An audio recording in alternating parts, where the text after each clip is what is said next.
Good evening, everyone. I'm Edelson Bohol from Polytechnic University of the Philippines, Open University System. Before I start my presentation, I would like to extend my sincere gratitude to EDCOR for giving me a chance to be here today. My paper entitled Disaster Risk Reduction Management Program and Capabilities of Public Schools in the Province of Bulacan. Province of Bulacan, vulnerable to natural disasters such as typhoons, floods, and earthquakes. It is crucial to ensure that our public schools are well prepared to manage and mitigate this risk. This research aims to evaluate the current disaster risk reduction management programs and capabilities of public schools in Bulacan, to identify areas for improvement, to ensure the safety and well-being of students and staff. These are the statement of the problem, findings, conclusion of the study. Number one, what is the status of the implementation of disaster risk reduction management program in the areas of disaster prevention and mitigation, disaster preparedness, disaster response, and disaster rehabilitation? In the area of disaster prevention and mitigation, the finding the highest mean when the respondents assess the statement, prepare an evacuation exit plan, and post directional signage on every floor of the building, and post a directory of emergency contact numbers of relevant government agencies and offices in various high-traffic areas of the school.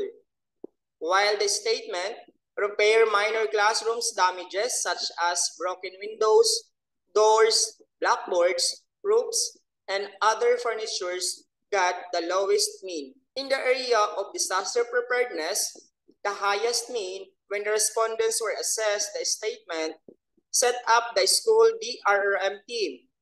The statement with the lowest mean is the develop, enhance incident command system coordination and communication protocol. In the area of disaster response, the highest mean when the respondents assess the statement of SDRRM committee or coordinator, ensure that all advisors have accounted for all their students during evacuation. The statement serve as a building marshals and check if all classrooms have been cleared during the evacuation got the lowest mean.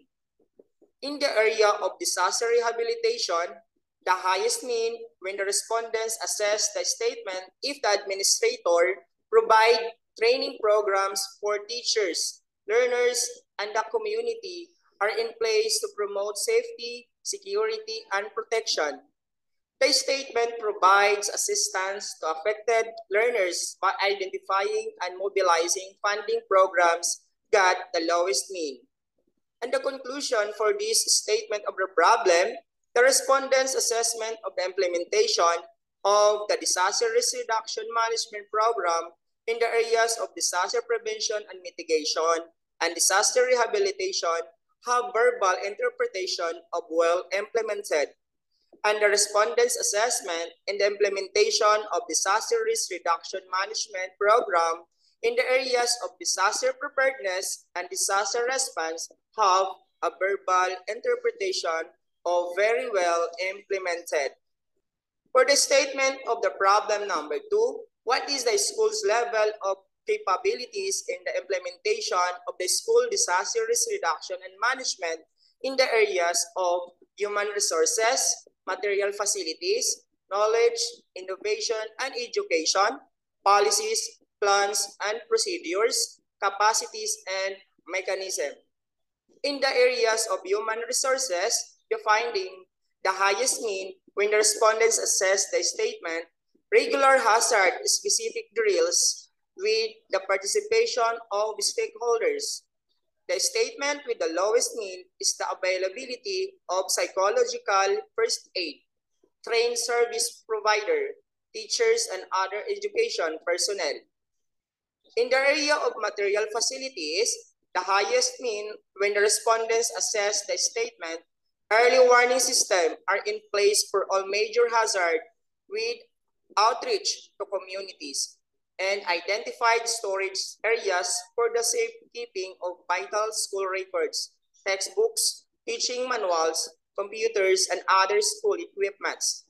Meanwhile, the statement financial resources for completion of needed action to address unsafe school buildings within a specified period received the lowest mean. In the area of knowledge, innovation, and education, the highest mean when assessed by the respondents. The statement, Directory of Emergency Contact Numbers of relevant government agencies and offices in various high traffic areas of the school. The statement with the lowest mean is to provide training and resources for teachers to effectively integrate DRRM topics into their lesson. In the areas of policies, plans, and procedures, the highest mean when the respondents assessed the statement established clear roles, responsibilities, and communication channels for DRRM coordinators, school administrators, teachers, and staff members.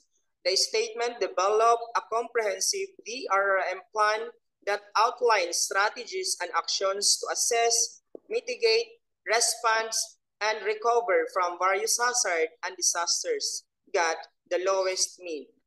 In the areas of capacities and mechanism, the highest mean is the statement fostered partnership with local communities, government agencies, and NGOs to enhance DRRM efforts and promote a culture of resilience. The statement established ICS or Incident Command System, emergency response team to be activated during disasters got the lowest mean.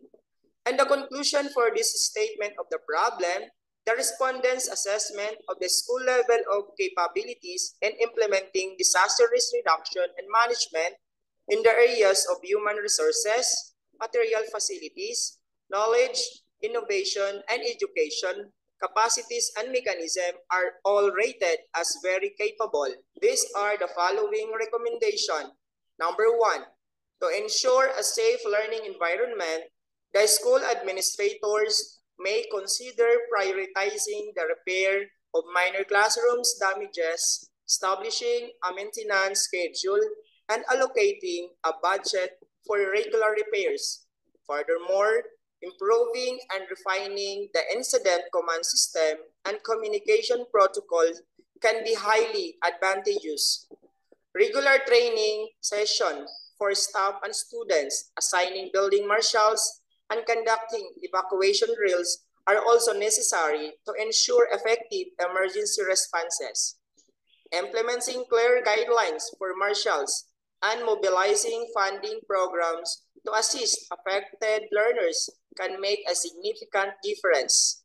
Lastly, creating a support system for impacted students and collaborating with local government units and NGOs will enhance disaster response and recovery efforts. Number 2, to enhance the capability of public school, the administrators may consider the following.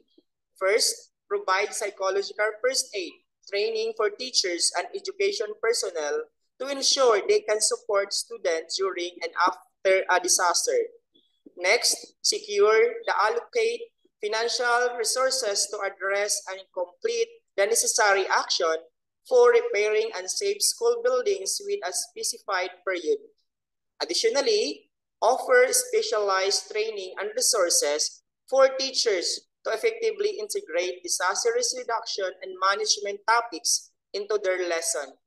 Then, schedule and conduct regular drills, simulation, and exercise to test and improve emergency response procedure and evaluate preparedness level. Finally, enhance capabilities by developing and implementing effective communication and coordination mechanism during disaster. By focusing on these targeted improvements, schools can significantly enhance their overall disaster risk reduction and management capability. References are follows. That's the end of my presentation. Thank you so much for your attention.